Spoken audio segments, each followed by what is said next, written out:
الحمد لله رب العالمين والصلاة والسلام على أشرف الأنبياء والمرسلين وعلى آله وأصحابه أجمعين وعلى من تبعهم بإحسان إلى يوم الدين أما بعد أعوذ بالله من الشيطان الرجيم من همزه ونفخه ونفسه وما خلقت الجن والإنس إلا ليعبدون۔ ناظرین اکرام، پروگرام اسلام کے سائے میں آپ تمام حضرات کا استقبال ہے۔ آج کی ہماری گفتگو کا موضوع ہے عبادت و بندگی کے ثمرات۔ ناظرین اکرام، اللہ تعالیٰ نے ہمیں کس لیے پیدا کیا ہے؟ کیا اس لیے پیدا کیا ہے کہ ہم دنیا میں زیادہ سے زیادہ مال و دولت جمع کر لیں، یا اپنے کاروبار کو خوب چمکا لیں، یا اس لیے کہ بڑے سے بڑے عہدے پر فائز ہو جائیں، یا اس لیے کہ اپنے اور اپنے اہل و عیال کے لیے دنیا بھر کی آسائش اکٹھی کر لے، یا اس لیے کہ شیطان اور نفس کے پیچھے لگ کر منمانی زندگی گزارے؟ اور جس نے ہمیں پیدا کیا اور ہمیں بے شمار نعمتوں سے نوازا، اس کے احکامات کی کوئی پرواہ نہ کریں، یا اس کے دین کو پس پش ڈالیں؟ ناظرین اکرام، ہمیں سنجیدگی سے سوچنا چاہیے کہ آخر اللہ تعالیٰ نے ہمیں کیوں پیدا کیا ہے، ہمارا مقصد تخلیق کیا ہے، اور ہماری زندگی کا ہدف کیا ہے۔ ہمارے خالق و مالک اور ہمارے رازق اللہ نے ہمارا مقصد تخلیق ان الفاظ میں بیان کیا ہے، وَمَا خَلَقْتُ الْجِنَّ وَالْإِنسَ إِلَّا لِيَعْبُدُونَ۔ اللہ تعالیٰ نے فرمایا، اور میں نے جنوں اور انسانوں کو صرف اس لیے پیدا کیا ہے کہ وہ میری عبادت کریں۔ گویا تمام جنوں اور انسانوں کی تخلیق کا مقصد اللہ تعالیٰ کے نزدیک اس کی عبادت کرنا ہے۔ اب سوال یہ ہے، عبادت کسے کہتے ہیں؟ بعض اہل علم نے عبادت کی تعریف یوں کی ہے، طاعت اللہ بفعل اوامرہ واجتناب نواہیہ مع محبت اللہ وخوفہ ورجائہ۔ اللہ کے احکام پر عمل کرتے ہوئے اور جن چیزوں سے اس نے منع کیا ہے ان سے اجتناب کرتے ہوئے اس کی اس طرح فرمانبرداری کرنا کہ دل میں اس کی محبت، اس کے عذاب کا خوف اور اس کی رحمت کی امید ہو، اس کو عبادت کہتے ہیں۔ اور بعض اہل علم نے عبادت کی تعریف یوں کی ہے، اسم لکل ما یحبہ اللہ ویرضاہ من الاقوال والاعمال الظاہرۃ والباطنہ۔ عبادت ہر اس ظاہری و باطنی قول و عمل کا نام ہے جس سے اللہ تعالیٰ کی محبت بندہ کرتا اور اسے پسند کرتا ہو۔ ناظرین اکرام، ان دونوں تعریفوں سے یہ واضح ہو گیا، عبادت اللہ کی محبت کے ساتھ اس کی فرما برداری کرنے کا نام ہے، یعنی اس کی رحمت کی امید رکھتے ہوئے اس کے احکام پر عمل کرنا، اور اس کے عذاب سے ڈرتے ہوئے نواہی و محرمات جن کاموں سے اس نے منع کیا ہے ان سے بچنا اور پرہیز کرنا، اور اپنے تمام اقوال و افعال کو اللہ تعالیٰ کی منشا کے مطابق بنانا عبادت ہے۔ ناظرین کرام، اس جامع تعریف سے یہ بھی ثابت ہو گیا، عبادت صرف چند شعائر ہی کا نام نہیں، مثلا نماز، روزہ، حج وغیرہ، بلکہ ہر وہ عمل جو اللہ کی منشا کے مطابق ہو، اس سے اللہ تعالیٰ راضی ہوتا ہو اور اس کا تقرب حاصل ہوتا ہو، وہ عبادت ہے۔ لہٰذا ناظرین کرام، چلتے پھرتے، اٹھتے بیٹھتے اللہ کا ذکر کرنا عبادت ہے۔ اللہ تعالیٰ کا ارشاد ہے، ان فی خلق السماوات والارض واختلاف اللیل والنہار لآیات لأولی الالباب الذین یذکرون اللہ قیاما وقعودا وعلی جنوبہم ویتفکرون فی خلق السماوات والارض ربنا ما خلقت هذا باطلا سبحانک فقنا عذاب النار۔ بے شک آسمانوں اور زمین کی تخلیق اور لیل و نہار کی گردش میں ان عقل والوں کے لیے بہت سی نشانیاں ہیں جو کھڑے اور بیٹھے اپنے پہلوؤں کے بل لیٹے ہوئے اللہ کو یاد کرتے ہیں اور آسمانوں اور زمین کی پیدائش میں غور و فکر کرتے ہیں اور کہتے ہیں کہ اے ہمارے رب، تو نے انہیں بیکار نہیں پیدا کیا، تو ہر عیب سے پاک ہے، بس تو ہمیں آگ کے عذاب سے بچا۔ اس طرح ناظرین اکرام عبادت ہم اللہ کی کر سکتے ہیں۔ اسی طرح رزق حلال کی تلاش کے لیے زمین پر چلنا پھرنا اور جد و جہد کرنا بھی عبادت ہے، کیونکہ اللہ تعالیٰ کا فرمان ہے هو الذی جعل لکم الارض ذلولا فامشوا فی مناکبہا وکلوا من رزقہ والیہ النشور۔ وہی تو ہے جس نے زمین کو تمہارے تابع کر رکھا ہے، لہٰذا تم اس کے اطراف میں چلو پھرو اور اللہ کا رزق کھاؤ، اور اسی کی طرف تمہیں زندہ ہو کر جانا ہے۔ اسی طرح اس کا فرمان ہے فَإِذَا قُضِيَتِ الصَّلَاةُ فَانْتَشِرُوا فِي الْأَرْضِ وَابْتَغُوا مِنْ فَضْلِ اللَّهِ وَاذْكُرُوا اللَّهَ كَثِيرًا لَعَلَّكُمْ تُفْلِحُونَ۔ پھر جب نماز ادا ہو چکے تو زمین میں پھیل جاؤ، اللہ کے رزق کو تلاش کرو اور اللہ تعالیٰ کا ذکر کثرت سے کیا کرو تاکہ تم کامیاب ہو جاؤ۔ ناظرین اکرام، اسی طرح اپنے جسم کو نیند کے ذریعے راحت پہنچانا تاکہ جسم اللہ کی طاعت و فرمانبرداری کے لیے چست اور صحت مند رہے، یہ بھی عبادت ہے۔ حضرت ابو الدرداء رضی اللہ عنہ بیان کرتے ہیں رسول اکرم صلی اللہ علیہ وسلم نے فرمایا من اتا فراشہ وهو ينوي ان يقوم يصلي من الليل فغلبته عيناه حتى اصبح كتب له ما نوى وكان نومه صدقة عليه من ربه عز وجل۔ جو شخص اپنے بستر پر اس نیت کے ساتھ آئے کہ وہ رات کو اٹھ کر نماز پڑھے گا، پھر اس پر نیند غالب آ گئی یہاں تک کہ اس نے صبح کر لی، تو اس کے لیے اس کی نیت کے مطابق اجر لکھ دیا جاتا ہے اور اس کی نیند اللہ تعالیٰ کی طرف سے اس کے لیے صدقہ ہوتی ہے۔ حضرت معاذ رضی اللہ عنہ نے کہا اما انا فانام واقوم فاحتسب نومی کما احتسب قومتی۔ وہ کہتے ہیں، فرماتے ہیں اما انا فانام واقوم فاحتسب نومتی کما احتسب قومتی۔ میں رات کو سوتا بھی ہوں اور اٹھتا بھی ہوں، چنانچہ میں سو کر بھی اسی طرح اللہ تعالیٰ سے اجر و ثواب کا طلبگار ہوتا ہوں جیسا کہ اٹھ کر میں اس سے اجر و ثواب کا طلبگار ہوتا ہوں۔ یعنی اگر کوئی بندہ اچھی نیت سے سوتا ہے اس کا سونا بھی عبادت بن جاتا ہے۔ اسی طرح اپنے پیٹ کی بھوک پیاس کو ختم کرنا تاکہ اس کا جسم مضبوط ہو اور تسلسل کے ساتھ اللہ کے فرائض کو ادا کرتا رہے، یہ بھی عبادت ہے۔ اللہ اکبر۔ حتیٰ کہ حلال طریقے سے اپنی شہوت کو پورا کرنا بھی ناظرین اکرام عبادت ہے۔ رسول اکرم صلی اللہ علیہ وسلم کا ارشاد ہے وَفِي بُضْعِ أَحَدِكُمْ صَدَقَةٌ، اور تم میں سے ایک کے جماع میں بھی صدقہ ہے۔ صحابہ نے کہا اے اللہ کے رسول، ہم میں سے کوئی شخص اگر اپنی بیوی کے پاس اپنی شہوت پوری کرتا ہے اس میں بھی کیا اجر ملنے والا ہے؟ تو آپ صلی اللہ علیہ وسلم نے فرمایا تمہارا کیا خیال ہے، اگر کوئی شخص اپنی شہوت کو حرام طریقے سے پورا کرے تو کیا اسے گناہ ہوگا کہ نہیں؟ پھر آپ صلی اللہ علیہ وسلم نے فرمایا اسی طرح اگر وہ حلال طریقے سے اسے پورا کرے تو اسے ثواب ملے گا کہ نہیں؟ یعنی انسان اللہ کے بتائے ہوئے طریقے کے مطابق اپنی شہوت کو پوری کرتا ہے تو اللہ تعالیٰ اس پہ بھی اس کو بندے کو اجر دیتا ہے، یہ بھی ایک عبادت ہے۔ اسی طرح لین دین اور کاروبار کے معاملات میں جھوٹ، دھوکہ، فراڈ اور خیانت وغیرہ سے بچنا بھی عبادت ہے۔ اسی طرح والدین سے حسن سلوک کرنا، رشتہ داروں سے خوشگوار تعلقات قائم کرنا، بیوی بچوں کے حقوق ادا کرنا اور عام مسلمانوں سے محبت اور ہمدردی کرنا بھی عبادت ہے۔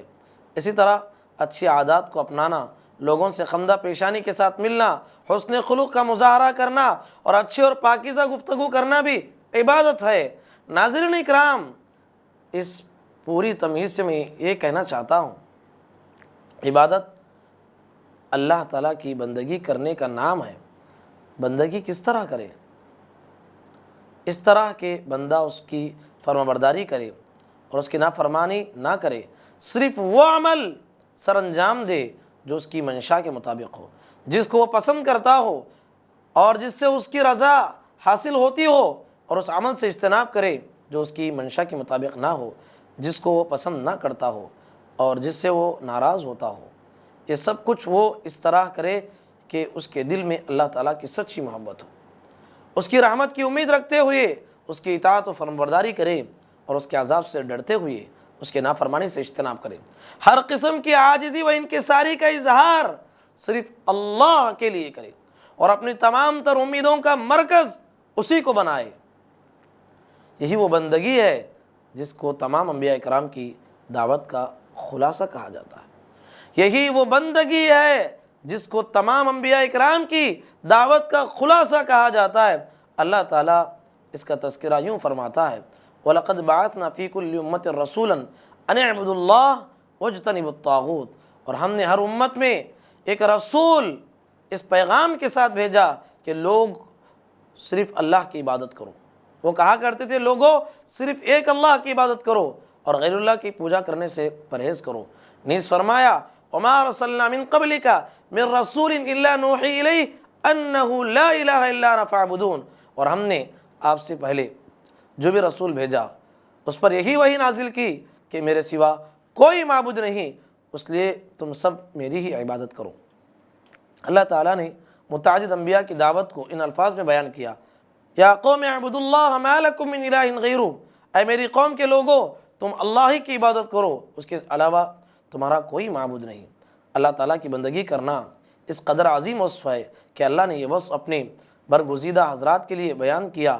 چنانچہ عیسیٰ اور مقرب فرشتوں کے بارے میں اللہ تعالیٰ کا فرمان ہے لَن يَسْتَنْكِفَ الْمَسِيحُ أَن يَكُونَ عَبْدًا لِلَّهِ وَلَا الْمَلَائِكَةُ الْمُقَرَّبُونَ وَمَن يَسْتَنْكِفْ عَنْ عِبَادَتِهِ وَيَسْتَكْبِرْ فَسَيَحْشُرُهُمْ إِلَيْهِ جَمِيعًا، مسیح اس بات پر عار نہیں سمجھتا کہ وہ اللہ کا بندہ ہو کر رہے، اور نہ ہی مقرب فرشتے عار سمجھتے ہیں، اور جو شخص اس کی بندگی میں عار سمجھے اور تکبر کرے اللہ تعالیٰ ان سب کو عن قریب اپنے ہاں اکٹھا کرے گا۔ اسی طرح فرمایا ان ہوا الا عبد انعمنا علیہ وجعلناہ مثلا لبنی اسرائیل، وہ عیسیٰ علیہ السلام تو بندے ہی تھے جس پر ہم نے انعام کیا اور انہیں بنی اسرائیل کے لیے ایک مثال بنا دیا۔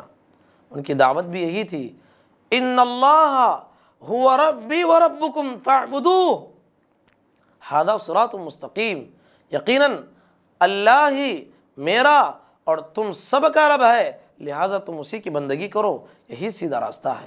مسیح یعنی حضرت عیسیٰ علیہ السلام کے بارے میں نصارہ کا دعویٰ تھا کہ وہ اللہ کے بیٹے ہیں۔ اللہ نے ان کی حیثیت کا تعین کرتے ہوئے فرمایا کہ وہ محض اللہ کے بندے ہیں، اسی کی بندگی کرتے اور اس کے احکامات کو بجا لاتے ہیں۔ نیز وہ لوگوں کو بھی اسی بات کا حکم دیتے تھے کہ وہ سب اللہ ہی کی عبادت کریں، اللہ ہی کی بندگی کریں، اور انہوں نے اسی راستے کو صراط مستقیم قرار دیا۔ ناظرین اکرام، یہی وہ بندگی ہے جس کو اللہ تعالیٰ نے ایک اچھے وصف کے طور پر اپنے کئی انبیاء کرام کے لیے ذکر کیا ہے۔ چنانچہ اللہ تعالیٰ نے داؤد علیہ السلام کے بارے میں فرمایا وَاذْكُرْ عَبْدَنَا دَاوُودَ ذَا الْأَيْدِ إِنَّهُ أَوَّابٌ، اور ایوب علیہ السلام کے بارے میں فرمایا وَاذْكُرْ عَبْدَنَا أَيُّوبَ إِذْ نَادَى رَبَّهُ أَنِّي مَسَّنِيَ الشَّيْطَانُ بِنُصْبٍ وَعَذَابٍ۔ اسی طرح ابراہیم علیہ السلام، اسحاق علیہ السلام، یعقوب علیہ السلام کے بارے میں فرمایا وَاذْكُرْ عِبَادَنَا إِبْرَاهِيمَ وَإِسْحَاقَ وَيَعْقُوبَ أُولِي الْأَيْدِي وَالْأَبْصَارِ۔ بندگی کا یہی وہ وصف ہے جو اللہ تعالیٰ نے امام الانبیاء جناب محمد الرسول اللہ صلی اللہ علیہ وسلم کا بھی بیان کیا، تبارک الذی نزل الفرقان علی عبدہ لیکون للعالمین نذیرا۔ اسی طرح فرمایا الحمدللہ الذی انزل علی عبدہ الکتاب ولم یجعل لہ عوجا۔ اسی طرح فرمایا سبحان الذی اسری بعبدہ لیلا من المسجد الحرام إلى المسجد الأقصى الذي باركنا حوله لنريه من آياتنا إنه هو السميع البصير۔ اور خود رسول اکرم صلی اللہ علیہ وسلم نے بھی اپنا یہ عظیم وصف یوں بیان کیا لا تطرنی كما اطرت النصارى ابن مریم انما انا عبد فقولوا عبد اللہ ورسولہ۔ اللہ اکبر، تم مجھے میرے مقام و مرتبے سے اس طرح نہ بڑھاؤ جیسا کہ عیسائیوں نے عیسیٰ علیہ السلام کو بڑھایا، بے شک میں اللہ کا ایک بندہ ہوں، اس لیے تم مجھے اللہ کا بندہ اور اس کا رسول کہو۔ اللہ اکبر، کتنے پیغمبروں کو اللہ نے عبد کے ذریعے سے یاد کیا، کتنی آیتیں میں نے آپ کے سامنے پڑھی جہاں اللہ تعالیٰ نے امام الانبیاء محمد رسول اللہ صلی اللہ علیہ وسلم کے لیے عبد کا لفظ استعمال کیا ہے۔ ناظرین اکرام، اسی طرح فرشتوں کے متعلق بھی اللہ تعالیٰ نے یہی وصف بیان کیا ہے، وَقَالُوا اتَّخَذَ الرَّحْمَنُ وَلَدًا سُبْحَانَهُ بَلْ عِبَادٌ مُكْرَمُونَ لَا يَسْبِقُونَهُ بِالْقَوْلِ وَهُمْ بِأَمْرِهِ يَعْمَلُونَ۔ مشرک لوگ کہتے ہیں کہ رحمان اولاد والا ہے، اس کی ذات پاک ہے، بلکہ وہ سب فرشتے اس کے معزز بندے ہیں، کسی بات میں اللہ تعالیٰ پر سبقت نہیں لے جاتے، بلکہ ان کے فرما بردار، فرمان پر، اللہ کے فرمان پر کاربند رہتے ہیں۔ نیز فرمایا وَمَنْ عِنْدَهُ لَا يَسْتَكْبِرُونَ عَنْ عِبَادَتِهِ وَلَا يَسْتَحْسِرُونَ يُسَبِّحُونَ اللَّيْلَ وَالنَّهَارَ لَا يَفْتُرُونَ۔ فرمایا اور جو فرشتے اس کے پاس ہیں وہ نہ اس کی بندگی سے تکبر کرتے ہیں اور نہ ہی وہ اکتاتے ہیں، وہ دن رات اللہ تعالیٰ کی تسبیح بیان کرتے ہیں، سستی اور کمی نہیں کرتے۔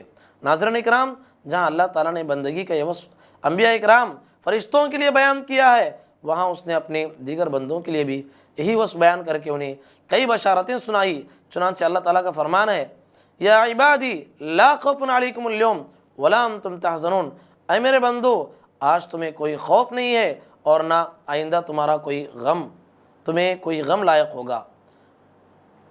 ایک اور مقام پر اللہ تعالیٰ نے اپنے علاوہ کسی اور کی بندگی سے اجتناب کرنے والے اپنے بندوں کو یوں بشارت دی، والذین اجتنبوا الطاغوت ان یعبدوها وانابوا الی اللہ لهم البشری فبشر عباد الذین یستمعون القول فیتبعون احسنہ اولئک الذین ہداہم اللہ واولئک هم الالباب۔ اللہ تعالیٰ نے فرمایا اولئک الذین ہداہم اللہ واولئک هم اولو الالباب، اور جو لوگ غیر اللہ کی بندگی کرنے سے اجتناب کرتے اور اللہ ہی کی طرف رجوع کرتے ہیں انہی کے لیے خوشخبری ہے، لہٰذا آپ میرے بندوں کو خوشخبری دیجئے جو قرآن کو غور سے سنتے ہیں پھر اس کی بہترین باتوں کی پیروی کرتے ہیں، یہی وہ لوگ ہیں جنہیں اللہ نے حق کی راہ دکھائی دی ہے، اور یہی وہ لوگ عقل و خرد والے ہیں۔ ناظرین اکرام، اس آیت کریمہ سے معلوم ہوا کہ صرف اللہ تعالیٰ کی عبادت و بندگی کرنے والے لوگ، یہی لوگ ہدایت یافتہ ہیں، انہی کے لیے دنیا اور آخرت میں خوشخبریاں ہیں۔ ناظرین اکرام، بندگی رحمان کی یا شیطان کی؟ جب ہم بندگی کی بات کرتے ہیں، بندگی رحمان کی ہو یا شیطان کی؟ ناظرین اکرام، اب تک ہم نے آپ کے سامنے جو گفتگو کی ہے اس سے یہ بات ثابت ہوتی ہے کہ تمام لوگوں کو صرف اللہ ہی کی بندگی کرنی چاہیے اور اسے چھوڑ کر کسی اور کی بندگی نہیں کرنی چاہیے، کیونکہ بندگی یا اللہ تعالیٰ کی ہوتی ہے یا پھر شیطان کی ہوتی ہے۔ اللہ تعالیٰ کا ارشاد ہے، الم اعہد الیکم یا بنی آدم اللہ تعبدوا الشیطان انہ لکم عدو مبین وان اعبدونی ھذا صراط مستقیم۔ اے آدم کی اولاد، کیا میں نے تم سے عہد نہیں لیا تھا کہ تم شیطان کی بندگی نہ کرنا، کیونکہ وہ تمہارا کھلا دشمن ہے، اور تم صرف میری بندگی کرنا، یہی سیدھا راستہ ہے۔ شیطان کی بندگی کس طرح انسان کرتا ہے؟ اللہ تعالیٰ کی نافرمانیوں میں شیطان کی بندگی ہوتی ہے، کیونکہ شیطان ہی انسان کے لیے گناہ اور نافرمانیوں کو انتہائی خوبصورت شکل میں پیش کرتا ہے اور اسے اللہ تعالیٰ کی عبادت و بندگی سے انحراف کرنے، اپنی اطاعت کرنے پر آمادہ کرتا ہے۔ وہ شیطان ہی تو ہے جو لوگوں کو اللہ وحدہ لا شریک کی عبادت سے دور ہٹاتا، انہیں مزاروں، درباروں اور خانقاہوں میں لے جاتا اور ان سے شرک عمل کرواتا ہے۔ وہ شیطان ہی تو ہے جو لوگوں کو رسول اکرم صلی اللہ علیہ وسلم کی صحیح ثابت شدہ سنتوں سے دور کرتا اور کار خیر کے نام پر دین میں نئی بدعات ایجاد کرنے کی ترغیب دیتا ہے۔ وہ شیطان ہی تو ہے جو لوگوں کو حلال و جائز طریقے سے اپنی شہوت کو پورا کرنے کے بجائے اسے حرام اور ناجائز طریقوں سے پورا کرنے اور بدکاری پر اکساتا ہے اور لوگوں کی عزتیں لوٹنے پر آمادہ کرتا ہے۔ وہ شیطان ہی تو ہے جو لوگوں کو ان کی نفسانی خواہشات کا پجاری بنا دیتا اور انہیں دین کے احکامات سے غافل کرتا ہے۔ وہ شیطان ہی تو ہے جو انسان کو حرام اور ناجائز طریقوں سے مال کمانے کی ترغیب دیتا ہے اور سودی لین دین، جوا بازی، رشوت اور خیانت وغیرہ پر آمادہ کرتا ہے، جس کا نتیجہ یہ نکلتا ہے کہ وہ دینار و درہم کا بندہ بن جاتا ہے اور وہ پیسے کی تلاش میں مارا پھرتا ہے۔ نہ حلال و حرام کی تمیز رہتی ہے اور نہ جائز و اور جائز اور ناجائز کا کوئی فرق رہتا ہے۔ رسول اکرم صلی اللہ علیہ وسلم نے سچ فرمایا، تعیسا عبد الدیناری و عبد الدرہمی و عبد الخمیستی ان اعطی رضی و ان لم یعطا سخطا تعیسا وانتکسا۔ فرمایا ہلاک ہو گیا دینار کا بندہ، درہم کا بندہ اور لباس کا بندہ، اگر اسے دیا جائے تو راضی رہتا ہے اور اگر نہ دیا جائے تو ناراض رہتا ہے۔ وہ ہلاک ہو گیا اور سر کے بل گر کر برباد ہو گیا۔ دینار و درہم اور لباس کی بندگی کا مطلب ان چیزوں کے سامنے سجدہ کرنا نہیں، بلکہ اس کا مطلب یہ ہے انسان ان چیزوں کی طلب میں دین سے بالکل غافل ہو جائے اور اللہ کے احکامات کی کوئی پرواہ نہ کرے۔ وہ ایسے ہی ہے جیسے وہ ان چیزوں کی عبادت اور بندگی کر رہا ہے۔ ناظرین کرام، کسی شخص کو یہ کیسے پتہ چلے گا کہ وہ اللہ تعالیٰ کی بندگی کرتا ہے یا شیطان کی؟ تو اس کا جواب یہ ہے کہ وہ جس حالت میں اپنی اس حالت کا جائزہ لے، جس حالت میں وہ ہے اس کا جائزہ لے۔ اگر وہ ایسی حالت میں ہے کہ جس کو اللہ تعالیٰ پسند کرتا ہے، یعنی وہ اللہ ہی کی عبادت کرتا ہے، اس کی عبادت میں کسی کو شریک نہیں ٹھہراتا، اس کی فرما برداری کرتا ہے، اس کے فرائض ادا کرتا ہے اور رسول اللہ صلی اللہ علیہ وسلم کے احکامات کی پیروی کر رہا ہے، تو یقیناً وہ اللہ کی بندگی کر رہا ہے اور اللہ کی بندگی میں گامزن ہے۔ لیکن اگر اس کا موجودہ حالت اس کے برعکس ہے، یعنی وہ اللہ کی عبادت میں غیر اللہ کو شریک بناتا ہے، درباروں اور مزاروں کے چکر لگاتا ہے، اللہ کے فرائض کی ادائیگی میں غفلت برتتا ہے اور محمد الرسول اللہ صلی اللہ علیہ وسلم میں نافرمانی کرتا ہے، تو یقیناً وہ شیطان کی بندگی کر رہا ہے۔ اور ایسے بھی ہو سکتا ہے کہ ایک انسان اللہ کی بندگی بھی کرتا ہو اور اس کے ساتھ ساتھ شیطان کی بندگی بھی کرتا ہو۔ وہ جس قدر اللہ کا فرمانبردار ہوگا اسی قدر اس کی بندگی کرنے والا ہوگا، اور جس قدر وہ اس کی نافرمان ہوگا اسی قدر وہ شیطان کی بندگی کرنے والا ہوگا۔ ناظرین اکرام، اللہ تعالیٰ نے ہمیں انسان بنا کے دنیا میں بھیجا ہے، تو میرے لیے اور آپ کے لیے ضروری ہے کہ ہم زندگی میں اللہ ہی کی عبادت کریں، اس کے ساتھ کسی کو شریک نہ کریں۔ اسی نے اس ساری کائنات کو بنایا ہے، اسی نے ساری کائنات کو سنبھال رہا ہے، یہی ساری کائنات کا مالک ہے، رازق ہے، مدبر ہے، اس کی اس ملکیت میں کوئی شریک نہیں ہے۔ نتیجہ یہی نکلا کہ ہم صرف اللہ کی عبادت کریں، محمد رسول اللہ صلی اللہ علیہ وسلم کی ثابت شدہ صحیح احادیث پر عمل کریں۔ اسی میں میرے لیے اور آپ کے لیے نجات رکھی گئی ہے۔ ایسے قسم کے لوگوں کو کل قیامت کے دن جنت نصیب ہونے والی ہے۔ فمن زحزح عن النار وادخل الجنت فقد فاز۔ آخرت کی کامیابی تو وہی کامیابی ہے جو قیامت کے دن اللہ جس کو نار جہنم سے بچا کر جنت میں داخلہ دے دے، یہی آخرت کی حقیقی اور اصل کامیابی ہے۔ ناظرین اکرام، انہی چند کلمات پر اپنی گفتگو کو میں ختم کرتے ہوئے اللہ سے دعا کرتا ہوں، اللہ تعالی ہم تمام کو صرف اللہ کی بندگی کرنے کے ہمیں توفیق نصیب فرمائے۔ پروردگار ہم تمام کو اسلامی تعلیمات کے مطابق ہمیں زندگی گزارنے کی توفیق نصیب فرما۔ اللہم آمین، وآخر دعوانا ان الحمد للہ رب العالمین۔